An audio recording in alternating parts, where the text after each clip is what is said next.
Assalamualaikum warahmatullahi wabarakatuh. Perkenalkan, nama saya Nomil Sari. Saya mahasiswi dari Stikes Mercu Bakti Jaya Padang, Prodi S1 Keperawatan, NIM 1912116635. Jadi, di video kali ini saya akan mempresentasikan atau menjelaskan tentang anatomi fisiologi sistem hematologi.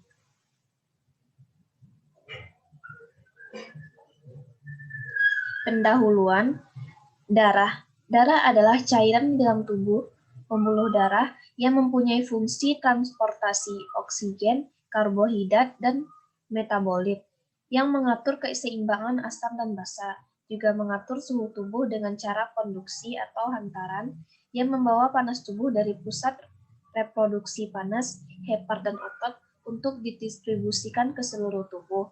Pengaturan hormon dengan membawa dan menghantarkan dari kelenjar ke sasaran. Hematologi adalah cabang ilmu kesehatan yang mempelajari darah, organ pembentuk darah, dan penyakitnya. Yang terdiri dari satu adalah darah, dua tempat produksi darah, termasuk sumsum tulang dan nodus limfa. Fungsi darah yaitu satu, sebagai sistem transportasi kimia, oksigen, dan nutrien ke seluruh tubuh. Yang kedua, menghantarkan hormon-hormon ke organ sasaran. Yang ketiga, mengangkut sisa metabolit ke organ pembuangan. Yang keempat, mengangkut enzim, zat buffer, elektrolit ke seluruh tubuh. Lalu yang kelima, mengatur keseimbangan tubuh. Komponen darah terdiri dari plasma darah dan sel darah. Sel darah itu sendiri terbagi menjadi tiga, yaitu sel darah merah, sel darah putih, dan kepingan darah atau trombosit. Yang pertama ada plasma darah. Plasma darah adalah cairan berwarna kuning yang dalam reaksi bersifat alkali, mengandung 90% protein-protein penting seperti fibrinogen atau pembengkuan darah, globulin pertahanan tubuh, albumin membentuk aliran darah dan mengatur tekanan osmosis darah, dan lipoprotein, dan 0,9% mineral, natrium klorida fosfor, magnesium, dan zat besi lainnya. Lalu ada fungsi plasma. Yang pertama sebagai pelarut bahan-bahan kimia. Yang kedua membawa mineral-mineral terlarut seperti glukosa, asam amino, vitamin, CO2, dan bahan-bahan buangan lain. Yang ketiga menyebarkan panas dari organ yang lebih hangat ke organ yang lebih dingin. 4. Menjaga keseimbangan antara cairan di dalam sel dan cairan di luar sel. Lalu ada sel darah. Sel darah merah atau eritrosit, anatominya yaitu berbentuk cakram bikonkav, bersifat elastis, tidak memiliki inti, diameternya 80 meter. Lalu umur eritrosit kurang lebih 120 hari. Fisiologinya mengangkut oksigen dari paru-paru untuk diedarkan ke seluruh tubuh. Komponen sel darah merah yang pertama ada membran eritrosit, yang kedua enzim G6PD, yang ketiga hemoglobin. Lalu harga normal dari hemoglobin adalah pria 13-16 gram persen, wanita 12-14 gram persen, dan anak 6-12 tahun yaitu 11,5-15,5 gram persen. Produksi sel darah merah ini yang bisa kita lihat dari produksi sel darah merah, gambarnya. Lalu ada eritropoiesis, yaitu proses pembuatan eritrosit pada janin dan bayi. Proses ini berlangsung di limfa dan sumsum tulang, tetapi pada orang dewasa terbatas hanya pada sumsum tulang. Metabolisme eritrosit. Umur eritrosit adalah 120 hari. Eritrosit mati lalu mengalami destruksi di limfa, lalu hemoglobin itu HAM ditambah globin. HAM yaitu besi ditambah porfirin, zat besi digunakan untuk membentuk eritrosit baru. Porfirin, bilirubin mewarnai urin, urobilin, dan feses atau stercobilin. Tempat pembuangan sel eritrosit adalah sumsum tulang, limfa, dan hepar. Sel darah putih, leukosit. Fungsinya sebagai pertahanan tubuh dari serangan mikroorganisme. Macam-macam leukosit, ada yang terbagi dua, yaitu granuler dan agranuler. Dari granuler itu terbagi menjadi 3, eosinofil, basofil, dan neutrofil. Dan agranuler terbagi menjadi 2, yaitu limfosit dan monosit. Pertama kita akan membahas leukosit bergranuler yang terdiri dari neutrofil. Nama lain dari sel ini polimorfonuklear atau sel PMN, yang anatomi bentuknya yaitu inti sel yang kadang-kadang seperti terpisah-pisah. Protoplasmanya banyak binti-binti halus atau ada glandula, banyaknya ada 60-50%. Granula berisi enzim hidrolisis berwarna ungu pucat. Fisiologinya punya kemampuan fagositosis untuk memangsa dan menghancurkan bakteri serta sel-sel tubuh yang mati. Yang kedua dan yang ketiga ada eosinofil. Eosinofil anatomi, ukuran dan bentuknya hampir sama dengan neutrofil, tetapi granula dan sitoplasmanya lebih besar. Yang kedua berwarna merah terang jika diwarnai dengan eosin. Banyaknya kira-kira 24%. Fisiologinya membunuh parasit, membunuh sel-sel kanker, berperan dalam reaksi alergi.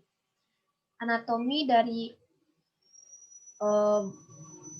basofil yaitu sel ini kecil dari eosinofil dan mempunyai inti yang bentuknya teratur. Di dalam protoplasmanya terdapat granula-granula besar berwarna biru. Fisiologinya berperan sebagai agen anti alergi, menghasilkan histamin, lalu mengandung heparin, suatu senyawa yang mencegah pembekuan darah dalam pembuluh darah. Bisa kita lihat gambar dari neutrofil, eosinofil, dan basofil. Lalu ada leukosit tidak bergranula atau tidak beragranuler. Yang ada terdiri yaitu limfosit. Anatominya bentuknya ada yang besar dan kecil. Di dalam sitoplasmanya terdapat glandula dan intinya besar. Banyaknya kira-kira 20-15%. Fisiologinya berperan dalam pertahanan tubuh dengan cara membentuk suatu protein yang disebut antibodi, membunuh dan memakan bakteri yang masuk ke dalam jaringan tubuh. Macam-macam limfosit ada sel B, yaitu membentuk antibodi yang mengikat patogen dan menghancurkannya. Yang kedua, sel T, yang terdiri dari CD4+ pembantu. Sel T mengordinir tanggapan ketahanan, menahan bakteri intraseluler. Lalu yang B ada CD8+, sitotoksik, membunuh sel yang terinfeksi virus.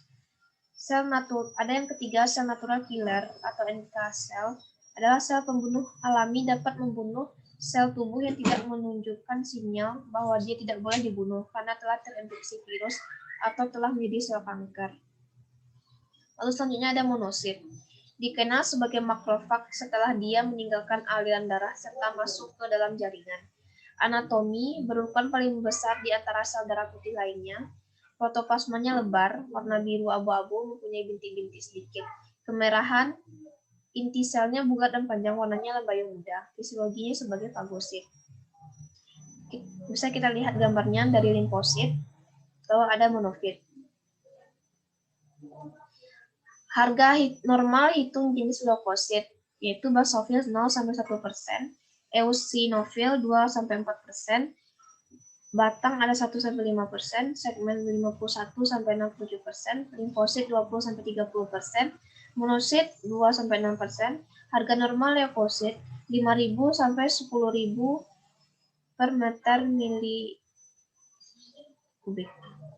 Produksi sel darah putih dimulai dari diferensiasi dini dari sel hemoitik dan pluripotent, berbagai tipe sel stem committed yang membantu eritrosit dan membentuk leukosit. Pembentukan leukosit terdapat 2 tipe, yaitu mielositik dan limfositik.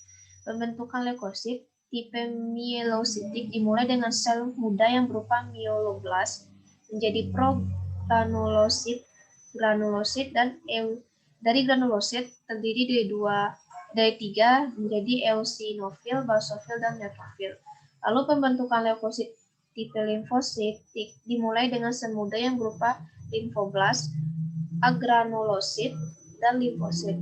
Lalu dari monoblas, agranulosit, dan monosit. Lalu ada kepingan darah atau trombosit atau platelet. Anatominya, pertama memiliki bentuk tidak teratur, yang kedua tidak memiliki inti sel, yang ketiga berukuran sangat kecil, diameternya 2-4. Fisiologi berperan dalam proses pembekuan darah. Harga normalnya 200.000 sampai 400.000 per mm kubik. Lalu proses pembentukan trombosit. Trombosit berasal dari sel megakariosit yang pecah menjadi bagian kecil-kecil yang disebut platelet atau trombosit. Megakariosit berasal dari sel myokloblas yang juga merupakan induk sel leukosit. Lalu ada skema pembekuan darah. Skema pembekuan darah pertama itu trombosit pecah, lalu mengeluarkan trombokinase. Lalu ada menjadi antimofilia, lalu vitamin K ber Ca+ atau ion kalsium.